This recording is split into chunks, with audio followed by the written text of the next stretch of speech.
வணக்கம். நீலிரா படத்தோட கதை என்னென்னா, இந்திய அமைதிப்படை ஸ்ரீலங்கா போச்சு தெரியுமா? இந்திய அமைதிப்படை சொறி சிறங்குன்னு ஒரு மூதேவி போச்சு பாருங்கள்.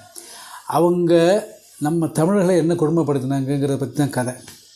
பட் அமைதிப்படையை வர்றவங்க கொஞ்சம் டீசெண்டாக காமிச்சிருக்காங்கன்னா கூட அதில் வர ஒரு நார்த் இந்தியன் ரொம்ப ரூடாக தான் காமிச்சிருக்கிறாங்க.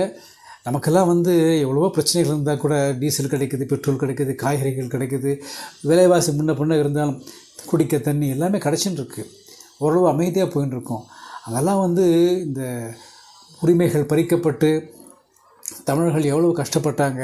கேஸ் கிடையாது, விறகு அடுப்பு, ஸ்கூலுக்கு போக முடியாது, படிக்க முடியாது, பெண்களை ரேப் பண்ணுறது. ஸ்ரீலங்கன் ஆர்மியாக இருந்தாலும் சரி, அமைதியை காக்க போகிறேன்னு சொன்ன இந்திய இராணுவம் கூட அங்கே போய் ரேப்லாம் பண்ணாங்க. அதனால தான் இது இங்கே ராஜீவ்காந்தி அடித்தாங்க. அவங்க சும்மாலாம் அதுக்கு பின்னாடி பெரும் கதைகள்லாம் இருக்குது, துரோகம்லாம் இருக்குது. பட் எல்டிடி அதுக்காக கரெக்ட் நான் சொல்ல மாட்டேன். இப்போ காஷ்மீரில் தமிழ்நாடு கேட்கும்போது நமக்கு எப்படி எரியுதோ அதே மாதிரி அவங்களுக்கு எரியும். பட் காஷ்மீர் கதையும் இந்த கதையும் வேறு.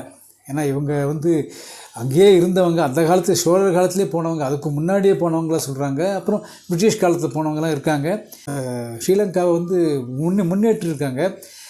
பல உரிமைகள்லாம் பறிக்கப்பட்டு அதுக்கப்புறம் தான் அந்த ஆயுதங்களை எடுத்தாங்க அவங்க. இல்லைன்னா ஸ்ரீலங்காவும் இந்தியாவும் கிட்டத்தட்ட ஒரே நாடு மாதிரி தான் இருந்தது பிரிட்டிஷ்க்கு. இனிமே இந்த நீலிரா அப்படிங்கன்னா நீளமான ராத்திரி போல் இருக்குது. அதான் அதில் போடுறாங்க டிரான்ஸ்லேஷன். பதைக்குது, அவ்வளோதான். நாங்கள்லாம் திலீபன் ஒருத்தன் இறந்து போனான் உண்ணாவிரதம் இருந்து இந்த ஸ்ரீலங்கா போராட்டத்தில். அதெல்லாம் கேட்டவங்க பார்த்தவங்க இதெல்லாம். இந்த படம்லாம் பார்த்திங்கன்னா பதைக்கு இந்த மாதிரி நிறைய படங்கள் வருது. ஒருத்தன் யார் அந்த மலையாளத்தை வந்திருக்காங்க, ஜான் அப்ரஹாம், மெட்ராஸ் ஒரு படம் எடுத்தான். இந்திய இதை சப்போர்ட் பண்ணுற மாதிரி. இந்த படத்தை பார்க்கும்போது நான் இந்தியனாக இருந்தால் கூட இந்தியன் ஆர்மி அடி வாங்கினு தான் நினைக்கிறேன். LTD win பண்ணப்பா. எல்டிடிலாம் எல்லாருக்குமே யூனிஃபார்மில் இருந்திருக்காது. ஏன்னா அதுக்குள்ளே பைசா வேணும் இல்லையா? லுங்கி, கிழிஞ்ச சட்டை வச்சுக்கிட்டு ரப்பர் செருப்பு போட்டு தான் நிறைய பேர் சண்டை போட்டிருப்பாங்க. நம்ம புல்லட் ப்ரூஃப் ஜாக்கெட்டாக இருந்திருக்கோம். மொழி உணர்வு.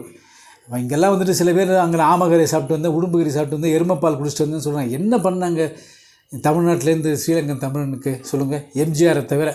ஏன்னா எம்ஜிஆர் அங்கே பிறந்தவர், மலையாளத்தான இருந்தால் கூட அங்கே பிறந்தவர், கண்டியில் பிறந்தவர். அதனால தான் 50 லட்சம் கேட்டபோது 50 லட்சம் கிடைக்குமா சார்னு கேட்டபோது 3 கோடி ரூபாய் கொடுத்தாரு. அது எடுத்துன்னு போனால் பிரச்சனைங்கிறேன். ஏன்னா அப்புறம் 500 ரூபாய் 200 2000 ரூபாய் கிடையாது, 100 200 தான். குவான்டிட்டி நிறைய இருக்குங்கிறதுனால முன்னையும் பின்னையும் போலீஸ் ஜீப்பை வச்சு பாதுகாப்பாக அனுப்பிச்சி வச்சார் பிரபாகரனை. படத்தை பாருங்கள். ஏன்னா Z5 இருக்குது. உணர்வு பொங்க பாருங்கள். தமிழனாக பிறந்தவங்க எல்லாருமே இதை பாருங்கள். நன்றி.